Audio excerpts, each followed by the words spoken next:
Association Dhampur के नवनिर्वाचित सदस्यों को मैं बहुत बहुत बधाई देती हूँ, जिनकी वजह से आज मैं आप सबसे रूबरू हुई हूँ। और सम्मानित मंच, मेरे सामने बैठे मेरे सभी अधिवक्ता भाइयों को मेरा जय भारत जय संविधान। और पहले एक कबीर साहब का एक दोहा है कि हमें उन्होंने कहा है, जो तू सच्चा बानिए सबसे एक सा बोल, ऊंच नीच को छोड़कर एक बराबर तोल।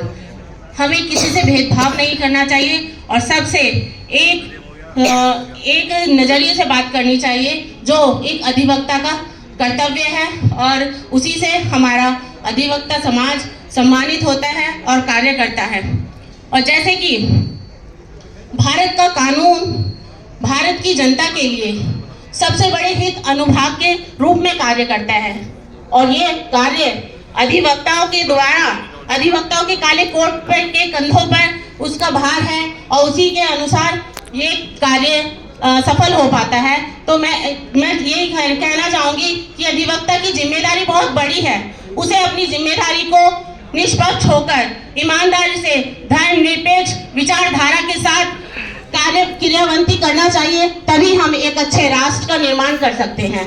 क्योंकि बहुत सी जगह हम लोग देखते हैं कि मन में कुछ और चल रहा है और कार्य में कुछ और चल रहा है, तो उसकी वजह से हम लोग सही निर्णय नहीं ले पाते और जनता से भी सही न्याय नहीं कर पाते। तो ये सबसे बड़ा हमारा दुर्भाग्य है कि, और हम कहते हैं कि सबको समान, जब हमारे दिमागों में, हमारे मन में गलत भावनाएं रहती हैं, ऊंच नीच का भेदभाव रहता है, मेरी गरीबी का भेदभाव रहता है, तो मुझे नहीं लगता हम लोग सही निर्णय ले सकते हैं। तो सबसे पहले हमें अपने मन को साफ करना चाहिए और हमें तभी किसी भी क्षेत्र में हम लोग सफल हो पाएंगे, चाहे वो अधिवक्ता का हो, चाहे जनता का हो, या किसी भी क्षेत्र में हो।